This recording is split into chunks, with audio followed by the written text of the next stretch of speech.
안녕하세요. 뉴스와 사람들입니다. 최강욱 최강대표는 최경영의 이슈 오도독에 출연해 이렇게 밝혔습니다. 조직이 망가지는 것은 그냥 남몰라라 한 상태에서 본인만 빠져나와서 그걸 바탕으로 대통령에 도전하겠다 이렇게 하고 있는 것 아니냐.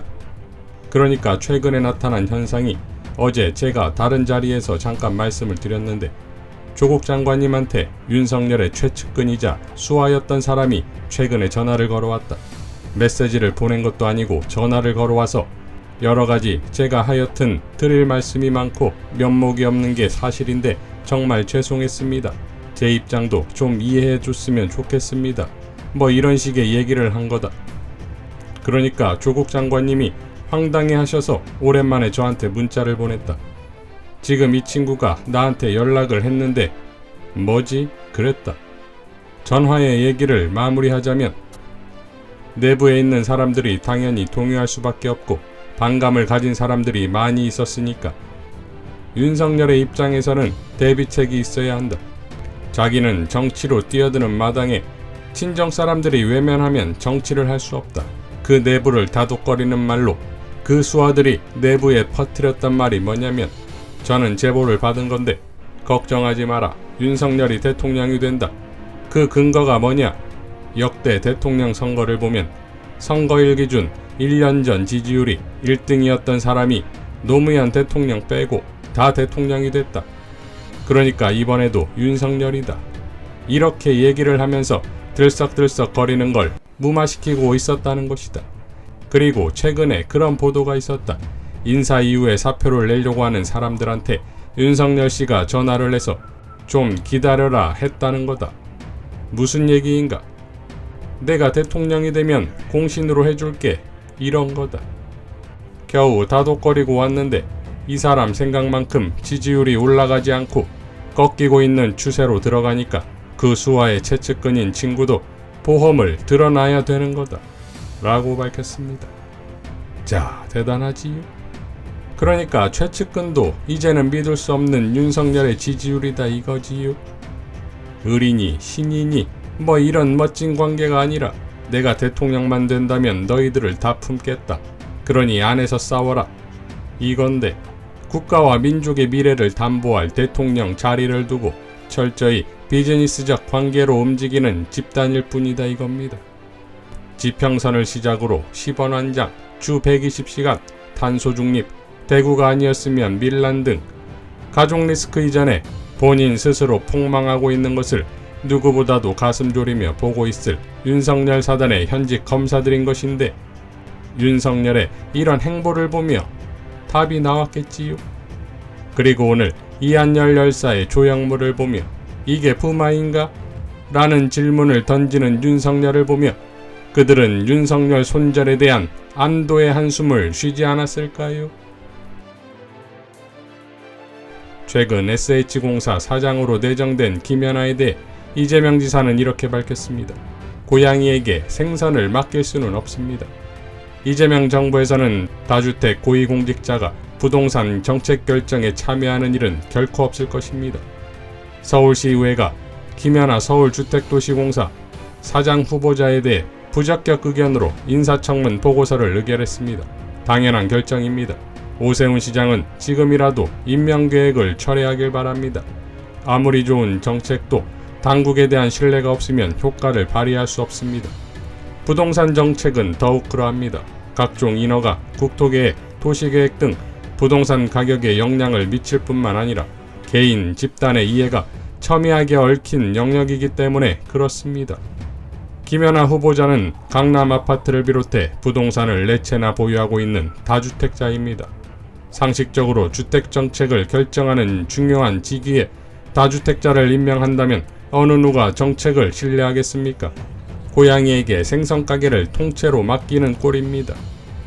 공직자의 자발적 청렴이나 선의에만 기댈 수는 없는 일입니다. 법적인 제도화가 필요합니다. 그래서 저는 부동산, 주택정책을 담당하는 공직자에게 부동산 백지신탁제를 도입해야 한다고 주장해왔습니다. 정책 결정권자의 의지도 중요합니다. 이미 경기도에서는 4급 이상의 공직자인 경우 승진 인사에서 다주택 여부를 반영하고 있습니다. 지난해 8월 다주택을 보유한 고위공직자에게 거주용 1주택을 제외한 나머지 주택을 모두 매도할 것을 공고했고 실제로 인사에 다주택 여부를 반영하고 있습니다. 제가 이런 방침을 천명한 이후 최초 조사 당시 132명에서 76명으로 42.4%나 자연 감소했습니다.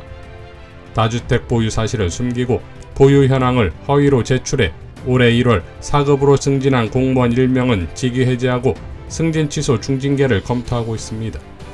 다주택자가 부동산 정책을 결정하거나 관여하는 일은 더 이상 없어야 합니다. 부동산 공화국이라는 오명에서 벗어나야 합니다. 할 수 있는 모든 것을 다할 것입니다. 국민 여러분들께 약속드립니다. 이재명 정부에서 다주택자가 부동산 정책을 다루는 일 결코 용납하지 않을 것입니다. 국민과의 약속 반드시 지키겠습니다. 이재명은 합니다. 라고 밝혔습니다. 자, 그러니까 이재명의 경기도에서는 김연아라는 인물의 김자도 꺼낼 수 없다 이겁니다. 자, 그러니까 이재명의 정부에서는 네 채를 보유한 김연아는 결코 없다 이겁니다. 이런 다주택자를 내정한 오세훈은 이재명의 선거운동을 제대로 해주고 있지요. 홍사훈 KBS 기자는 이렇게 밝혔지요. SH 서울주택도시공사 사장으로 내정된 김연아 후보자가 어제 인사청문회에서 이런 말을 했습니다. 제 연배상 그때는 지금보다 내 집 마련이 쉬웠고 주택가격이 올라 자산이 늘어나는 일종의 시대적 특혜를 입었다. 잘 아시다시피 김연아 후보자는 여러 채의 부동산을 갖고 있습니다. 서울 강남구 청담동에 아파트 한 채, 그리고 부산에 2채, 또 서울 서초구에 상가도 한 채 보유하고 있습니다. 김 후보자가 1969년생이니 한창 경제활동을 하던 그 시대에 부동산으로 시대적 특혜를 입었다는 말이 아주 틀린 말은 아닐지도 모릅니다. 그러나 시대적 특혜를 한 채도 아니고 4채나 입었습니다. SH공사는 서울시 서민들의 주거 안정을 위해 매우 중요한 기관입니다. 부동산 투기로 큰 돈을 버는 시장 논리가 작동하지 않도록 해야 하는 공기업입니다. 작년 이맘때 노영민 전 대통령 비서실장의 반포와 청주에 집을 2채나 갖고 있다 해서 김연아 후보자는 이런 말을 했습니다. 제발 그만하시고 물러나라. 적어도 대통령 비서실장이면 이 지경에 이르게 한 책임을 져야지 아직도 계산만 하느냐. 빠른 결심으로 자존심이라도 건지시기를 바란다. 라고 말이죠. 지난 김연아 인사청문회에서 전원기 청문위원이 말했듯 누에고치의 말로가 곧 김연아의 말로가 되겠습니다. 누에고추에 대해서 알고 계십니까? 누에고추가 자기가 입에서 토해내서 실이 나옵니다. 타원형을 만들어요. 타원형을 만들어서 마지막에 자기가 토해놓은 실로 숨 막혀 죽습니다. 제가 후보자님하고 누에고추와 비교한 게 후보자님이 그 많은 말, 막말부터 시작해서 많은 말을 그걸 주워 담지 못하고 잘못하다는 망할 수도 있다. 이상 뉴스와 사람들이었습니다. 시청해주셔서 감사드립니다.